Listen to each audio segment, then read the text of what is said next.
हमारे साथ चर्चा में आज मुजफ्फरनगर के जिला अध्यक्ष भाजपा पार्टी से पूर्व में चुनाव होने के बाद आज पहली मुलाकात है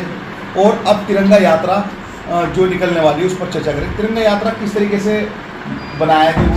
क्या होगा इसका इंतज़ाम, कैसे इंतज़ामियात की जाएगी भाजपा की तरफ से, और मुजफ्फरनगर की बड़ी जिम्मेदारी होगी, आप जिला अध्यक्ष जिले के कप्तान हैं। हर घर तिरंगा यात्रा में भारतीय जनता पार्टी की ओर से लगभग 11 तारीख से लेकर के और 15 तारीख तक लगातार विभिन्न प्रकार के कार्यक्रम हमने बनाए हैं जो पार्टी की तरफ से निर्देश हुआ है। इसमें हम 11, 12, 13 अगस्त 3 दिनों में सारी विधानसभाओं में मोटरसाइकिल यात्रा निकाली। लगभग 15 से 30 किलोमीटर के बीच की यात्रा, एक सांकेतिक यात्रा, मोटरसाइकिल की यात्रा हम इसमें निकाल लेंगे। इसके अतिरिक्त अपनी जनपद के अंदर ज़्यादातर जितने भी अपने महापुरुषों के चित्र हैं, अपने शहीदों के चित्र हैं या अपने कोई वैसे धार्मिक या वैसे स्थल हैं, उन पर हम सफाई का अभियान चलाएंगे। उसके बाद हम उन पर माल्यार्पण का प्रोग्राम चलाएंगे और निश्चित रूप से हमारी 14 तारीख को विभाजन विभीषिका स्मृति दिवस के रूप में हम इस कार्यक्रम को भी हम मनाने का काम करेंगे। उसमें हम एक संगोष्ठी करेंगे, प्रदर्शनी लगाएंगे कि जो विभाजन के समय जो पलायन हुआ या स्थापन हुआ उधर से इधर, उधर के उधर, उसमें जो लाखों लोगों की जान गई है, उसके मैं समझता हूँ कि उसमें हम स्मृति दिवस मनाएंगे और मौन जुलूस निकाल करके हम उनको श्रद्धांजलि देने का काम करेंगे। ये तिरंगा यात्रा में चीफ गेस्ट कौन रहेगा आपका? हमारे अलग अलग तिरंगा यात्रा, हमारी अलग अलग विधानसभाओं पे तिरंगा यात्रा का कार्यक्रम होने वाला है, मोटरसाइकिल यात्रा का। विधानसभा वाइज तो प्रत्येक विधानसभा पे जनपद से बड़े पदाधिकारी अपने अलग अलग विधानसभाओं पे लगाए जाएंगे और जितने भी 15 तारीख का हमारा कार्यक्रम, जितने भी सरकारी बिल्डिंग्स हो या कोई अर्ध सरकारी बिल्डिंग हो या इस प्रकार की व्यावसायिक बिल्डिंगें हो, उन पे भी हम जन जागरण चला कर विशेष रूप से हम जो नव युवक हमारे हैं, नए बच्चे हमारे हैं, उनको इसमें जोड़कर जन जागरण चलाएंगे ताकि उनको इस तिरंगे की कीमत का पता चले, राष्ट्रवाद का पता चले। उनको भी इस अभियान में जोड़ के हम 15 तारीख को सब अपने व्यावसायिक स्थानों पे और सब सरकारी उस पर अपने ध्वजारोहण करें और उसमें हम सब लोग पार्टी के सारे लोगों की हम ड्यूटी लगा के अलग अलग जगहों पर सभी इसमें भाग लेंगे। अच्छा अध्यक्ष जी, लोकसभा चुनाव में कहाँ चूक रही है मुजफ्फरनगर? लोकसभा चुनाव में वैसे तो बहुत मैं समझता हूँ कि कहीं ना कहीं अच्छा चुनाव हमारा चल रहा था, कोई ऐसी बात नहीं थी। कुछ तो अति विश्वास में हम रहे कि कोई बहुत ज़्यादा दिक्कत हमें चुनाव में कहीं नहीं है और कुछ जो मुस्लिम समाज का एक मुश्त होकर भारतीय जनता पार्टी के खिलाफ वोट करना और हमारे जो वोटर थे उनमें मैं समझता हूँ कि लगातार हम पिछले 10 साल से केंद्र में सरकार में है और 7 साल से निश्चित रूप से उत्तर प्रदेश में हमारी सरकार है, तो कहीं ना कहीं मुझे लगता है कि हमारे लोगों में ये समझ गया कि हमारी सरकार तो है ही, तो इस कारण से कहीं ना कहीं वोट पोल कम हो पाया। उस कारण से ही मुझे लगता है कि हम चुनाव जीत करके, ये हमारे लिए बहुत दुखद है और हम भविष्य में इसकी पुनरावृत्ति ना हो, इस पर लगातार काम करने का। ओवर कॉन्फिडेंस में नुकसान होगा? निश्चित लगता है, हमें ऐसा लगता है कि जो समीकरण थे लोकसभा सीट के, उसमें निश्चित रूप से कहीं ना कहीं हम डिफीट ये खा गए कि हम अति विश्वास में थे कि समीकरण हमारे पक्ष में है और निश्चित रूप से हम चुनाव जीतेंगे और लगातार उसी पे हम काम कर रहे थे। मुझे लगता है कि हमारे जितना वोट परसेंट हमें, जो हमारा कैडर वोट है, जो हमारे वे बूथ है जिन पर हमारा कैडर वोट ज़्यादा बचता है, हम उन पर उस स्तर पर मैं समझता हूँ कि वोट पोल नहीं करा पाए जितना हमारा कराना चाहिए था, उसका हमें नुकसान हुआ। जिस तरह उत्तर प्रदेश सरकार में पन्ना प्रमुख पर बड़ा ध्यान दिया जा रहा था और पन्ना प्रमुख को लेकर बड़ी उम्मीदें थी, लेकिन ये जो तुम्हारा टारगेट था कहीं ना कहीं फेल होने का मेन कारण कहीं आपसी अंदरूनी जो गुटबाजी थी वो तो नहीं रही? नहीं, असल में पन्ना प्रमुख की जो हमारी संरचना थी वो काफ़ी लेट हुई और निश्चित रूप से पन्ना प्रमुख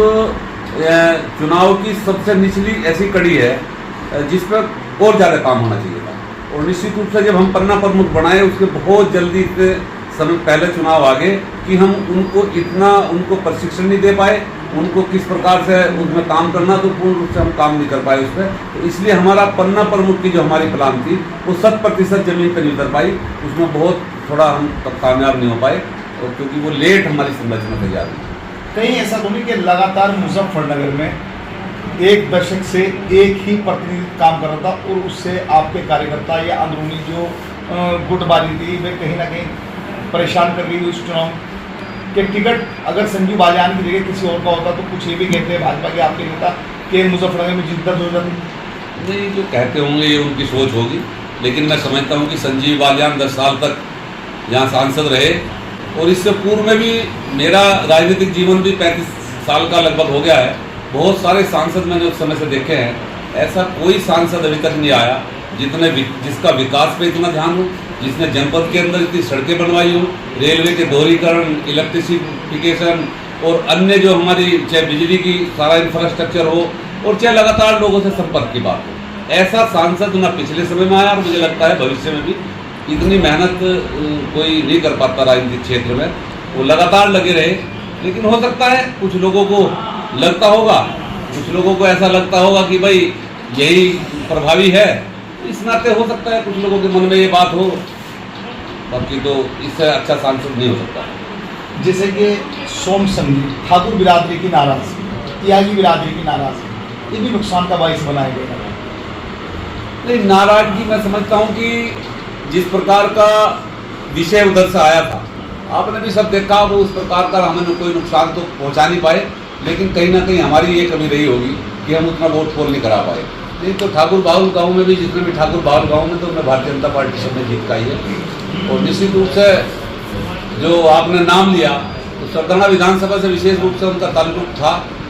उनके सारे प्रयास के बावजूद भी हम सरदाना विधानसभा में वो हमें डिफीट नहीं दे पाए और निश्चित रूप से हम सरदाना विधानसभा भी बराबरी भी ले पाए हैं। अकेले आदमी की वजह से ठाकुर समाज में सेंधनी लग पाई, कहीं ना कहीं देखिए आपका ये कहना है। निश्चित रूप से क्योंकि मैं समझता हूँ कि नेता कोई भी हो, नेताओं के साथ, और अगर मैं कहूँ आम भाषा में, तो पल्ले कुछ नहीं होता। जनता समय के हिसाब से और मुद्दों के हिसाब से अपना निर्णय स्वयं करती है और निश्चित रूप से उसी के आधार पर नेताओं को भी निर्णय लेना पड़ता है और ये जनता का निर्णय था, इसको हम स्वीकार करते हैं। मुजफ्फरनगर में जिस तरह आपने देखा होगा, 2 रोज़ पहले, 3 रोज़ हो गया, एक बहुत बड़ी खबर चल रही है ई रिक्शा बंद कराने की। ई रिक्शाओं को लेकर धरने भी हो रहे हैं मुजफ्फरनगर में। तो क्या जहां उत्तर प्रदेश सरकार या प्रधानमंत्री नरेंद्र मोदी जी बेरोजगारों को रोजगार देने की बात कर रहे हैं, वहाँ मुजफ्फरनगर में आप हर तरीके से सक्षम हो, क्या आपके सत्ता में रहते हुए इन गरीबों के रोजगार छीने जाएंगे? निश्चित रूप से जो लोग धरने पे बैठे हैं, और मैं समझता हूँ कि वो जो शहर के अंदर जाम और अतिक्रमण है उसके खिलाफ बैठे हैं और निश्चित रूप से उनको इसकी व्यवस्था के लिए ही उनको अपनी बात रखनी चाहिए थी प्रशासनिक अधिकारियों के सामने। और क्योंकि ये बात सही है कि ई रिक्शा चालक हों या अन्य हों, ये सब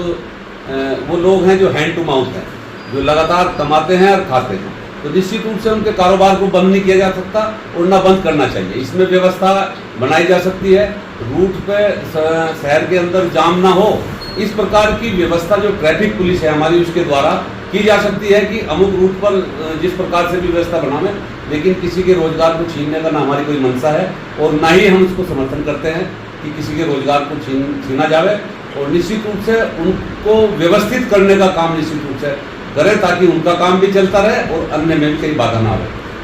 जैसे कि आपने बात की है अतिक्रमण की, देखो देखिए ये बात तो सही है कि मुजफ्फरनगर पूरा जाम है चारों तरफ से। अतिक्रमण पे कभी कभी चाबुक दिखती है प्रशासन की तरफ से चलती है, लेकिन अतिक्रमण पर मुकम्मल कोई भी आदेशित नहीं। आप देखिए कि झांसी की रानी से लेके और पूरा भगत सिंह रोड जगह जगह आप देख सकते हैं क्या हाल है अतिक्रमण का। निकलना तो मुहाल है, ये तो आप जो अतिक्रमण, लेकिन अतिक्रमण पे चाबुक क्यों नहीं चल पा रही? मुझे लगता है कि जो लोग अतिक्रमण के विरोध में कहीं ना कहीं बात करते हैं, वही लोग फिर अतिक्रमण के समर्थन में खड़े हो जाते हैं। जब कई बार इस प्रकार की व्यवस्था प्रशासन के द्वारा करने का प्रयास किया गया, लेकिन जो लोग अतिक्रमण हटा के अब शहर को दुरुस्त करने की बात करते हैं, तो मैं समझता हूँ कि जब अतिक्रमण पर काम चलता है तो वही लोग फिर सिफारिश में खड़े हो जाते हैं कि भाई लोगों को परेशानी हो रही ना किया जावे। और मुझे तो ये लगता है कि बहुत सी जगह तो कि बहुत सारे वही लोग अतिक्रमण में भी शामिल हैं। अब ये देखिए आप कि मतलब भगत सिंह रोड वाली कितनी बड़ी रोड है, झांसी की रहने वाली कितनी बड़ी रोड है, गाड़ी आराम से घूम सकती है, कोई दिक्कत नहीं मुजफ्फरनगर में। अगर अतिक्रमण की जद से बच जाए मुजफ्फरनगर तो एक सुंदरता भी आएगी और एक कहीं ना कहीं जो आज भीड़ बढ़ रही है शहर में, आप देखेंगे जाम की हालत परिस्थिति देखते हो, तो अतिक्रमण पे आप जिलाध्यक्ष से, आप जिले के कप्तान है, सत्ता के जिलाध्यक्ष से, तो आपका भी कर्तव्य बनता है कि आप इसको ध्यान दें। निश्चित रूप से इसमें बात भी हुई है, फिर भी बात करेंगे कि इनके क्योंकि जो अतिक्रमण की समस्या है वो विशेष रूप से जो दुकानों के द्वारा है वो तो है ही है, लेकिन दुकान के बाहर जो हमारे गरीब लोग हैं, ठेलिए खोमची वाले, वो लोग निश्चित रूप से थोड़ा कारोबार वहाँ करते हैं, उसके कारण भी कहीं हमें लगता है कि रास्तों पर अतिक्रमण है। और निश्चित रूप से प्रशासन से हमारी बात भी हुई है, भविष्य में भी इसमें बात करेंगे कि इनको जो है ऑप्शनल कोई व्यवस्था करके, इनकी कोई अलग से मार्केट, कोई अलग से जगह तय करके अगर अतिक्रमण हटाने की बात भी है तो इनको कारोबार करने के लिए स्थान दिया जाए और निश्चित रूप से इस व्यवस्था को बनाया जाए। तो मैं समझता हूँ कि किसी का कारोबार भी ठप ना हो, क्योंकि वो सारे गरीब लोग छोटी किसी चारपाई पे है, किसी उस पे वो रख के अपना छोटा कारोबार करते हैं, ठेली पहुंची वाले हैं, पटरी रेली पटरी वाले, तो उनको भी उनके काम में भी कहीं दिक्कत ना आवे, तो उनको अलग से कहीं जगह देकर अलग से मार्केट बना दी जाए कि भाई ये फला चीज़ की मार्केट है, यहाँ इस प्रकार की मार्केट रहेगी। तो ऐसी व्यवस्था करके तो निश्चित रूप से भविष्य में करने का प्रयास है। बिल्कुल देखिए आप बात सही कह रहे हैं कि मतलब ठेला रेडी वालों के लिए व्यवस्था प्रशासन की तरफ से हो जाए, लेकिन ठेला रेडी हटने के बाद भी व्यवस्था तो नहीं हो पाएगी। अब दुकान 1 मीटर की और फैला रखा उसको 10 मीटर में, तो सबसे मेन मुद्दा तो ये है कि जब तक प्रशासन की तरफ से उनकी हदें तय नहीं होगी तब तक तो अतिक्रमण की यही हालत रहेगी सर। जो प्रशासन का काम है निश्चित रूप से प्रशासन अपने काम। अच्छा एक मुद्दा और है सर, जैसे आप देख रहे होंगे कि विकास प्राधिकरण की तरफ से लगभग आज भी 40 आदमियों को नोटिस दिया गया बेसमेंट की। जिस तरह दिल्ली में आपने देखा होगा यूपीएससी की एग्जाम की तैयारी कर रहे बच्चों की नागहा मौत हो गई, 3 बच्चे यूपीएससी की तैयारी कर रहे थे वहाँ पर कोचिंग सेंटर में, और बेसमेंट में पानी भरा और उसकी वजह से इतना बड़ा हादसा हो गया। लेकिन मुजफ्फरनगर में लगातार बेसमेंटों का एक चलन सा हो गया। आप देखिए कि हॉस्पिटलों में पार्किंग के नाम पर तो उनकी मंजूरी ली जाती है, लेकिन नीचे जो है क्लिनिक है और पूरी सारी बेडरूम ये सारी चीज़ें चल रही, तो क्या उन पर कार्रवाई होनी चाहिए नहीं होनी चाहिए? तो अगर किसी का मैं समझता हूँ कि नियमानुसार हैं तो मैं समझता हूँ कि कोई ऐसी बात नहीं होनी चाहिए। और निश्चित रूप से बस मेरा कहना इसमें यही है कि अगर किसी का नियमानुसार है तो उस पर कार्रवाई का होने का कोई वो नहीं होता। और अगर किसी का नियम से कोई वो भी है और वो अपेक्षित है, उसको लगता है कि ये चल सकता है, तो उसका अलग से वो करके जो भी इसका कोई बात नहीं, छोड़ो इस सवाल को। एक सवाल लास्ट, मीरापुर विधानसभा। हाँ जी, हाँ क्या मीरापुर विधानसभा निश्चित रूप से मीरापुर विधानसभा गठबंधन लड़ेगा और पूरी ताकत से लड़ेगा, निश्चित रूप से जीतेगा। किसके पाले में जा रही है? तो एक ही बात है, गठबंधन चुनाव लड़ेगा तो पाले में तो हम लोग ये है, हमारे पाले में था, क्योंकि जब हम गठबंधन से लड़ रहे तो इसमें पाले का कोई प्रश्न ही नहीं है। पाले की बात तो जब हो जब हम एक साथ हैं हम तो मिले हुए, लेकिन अंदरूनी तो कुछ ना कुछ चल रहा है ना था। नहीं मेरा मान जिस तरीके का आपका बयान कुछ और था, जो नेम प्लेट बदलने वाला कांवड़ यात्रा के दौरान था, और आरएलडी का बयान कुछ और था, तो तालमेल तो सही नहीं है ना। नहीं, वो तालमेल, हमारा गठबंधन है और निश्चित रूप से हम गठबंधन से चुनाव लड़ेंगे, वो उनका विचार हो सके, लेकिन हमारा जो विचार है उस पर हम अड़े हैं हमेशा, और निश्चित रूप से उसमें कोई दो राय नहीं। प्रत्याशी कौन होगा? प्रत्याशी पार्टी हाईकमान तय करेगी, जो भी वो तय करेंगे, और जिसको भी भेज देंगे पार्टी का एक कार्यकर्ता पूरी ताकत से लगकर उसको जिताने का काम करेगा, और निश्चित रूप से जीतने के लिए इलेक्शन लड़ेंगे और निश्चित रूप से जीत पाएंगे। ये उपचुनाव बहुत बड़ा आपके लिए एक चुनौती भरा होगा, और खास करके मुजफ्फरनगर में जहां आप लोकसभा खो चुके हो। निश्चित रूप से मैं आपको ये बता देना चाहता हूँ, चंदन चौहान जी यहाँ से उम्मीदवार थे, और जब वो यहाँ विधानसभा लड़े थे तो निश्चित रूप से वो लोकदल और समाजवादी के गठबंधन में चुनाव लड़े, और जब वो चुनाव लड़े और चुनाव जीते तो निश्चित रूप से मुस्लिम वोटों के आधार पर उनका चुनाव जीतने का काम हुआ। लेकिन आज जब लोकसभा वो चुनाव लड़े हैं तो भारतीय जनता पार्टी से गठबंधन, और भारतीय जनता पार्टी से गठबंधन के बाद जो निकल के सामने आया है, तो हमें मुस्लिम समाज ने अपेक्षित वोट नहीं किया। निश्चित रूप से आज जो चंदन चौहान की जीत 9000 कुछ से मीरापुर विधानसभा में हुई है, वो प्योर और प्योर भारतीय जनता पार्टी के कैडर के आधार पर जीत हुई है। तो निश्चित रूप से जिस प्रकार से हमने लोकसभा में उस चुनाव को जीता है, उससे भी ज्यादा मेहनत करके और ज्यादा भी बड़े अंतर से हम मीरापुर विधानसभा के उपचुनाव में जीतने जा रहे हैं। चंदन चौहान तो कहते हैं कि मुस्लिम ने मुझे बहुत भारी भरकम वोट दिया लोकसभा में। निश्चित रूप से कहते होंगे, लेकिन मुझसे ज़्यादा आंकलन आपके पास है। आप हर बूथ का आंकलन करते हैं, आपको पता ही है कितना दिया। जिन्होंने दिया उनका धन्यवाद। चल बाद में शाहलिन में हमारे साथ हमारे अध्यक्ष जी है आज काफ़ी दिनों के बाद में, ये मुजफ्फरनगर के कप्तान है और भाई इस टाइम सत्ता के जिला अध्यक्ष है। तो आज मुलाकात हुई, काफ़ी सवाल रहे, लेकिन कहीं ना कहीं अध्यक्ष जी बड़े गंभीर तरीके से जब चर्चा करते हैं शाहलट पर तो बहुत मुद्दों पर वार्तालाप होती है। सबसे बड़ी बात यह है कि जिस तरीके से अब आप देखिए ई रिक्शा का मुद्दा मुजफ्फरनगर में इस वक्त गरीबों के लिए बड़ा ही रोजगार पर एक तरीके से प्रहार वाली बात थी, लेकिन जब बात आती है एक गरीब की उसकी आवाज़ बुलंद करने की तो कहीं ना कहीं किस तरीके से सवाल का जवाब दिया है आप ये सारा इस वीडियो में देखेंगे। तो कहीं ना कहीं जनहित की बात आज हुई है। आप देख रहे हैं उत्तर प्रदेश मुजफ्फरनगर से अरशद राणा की कैमरामैन समीम अली के साथ एक खास रिपोर्ट।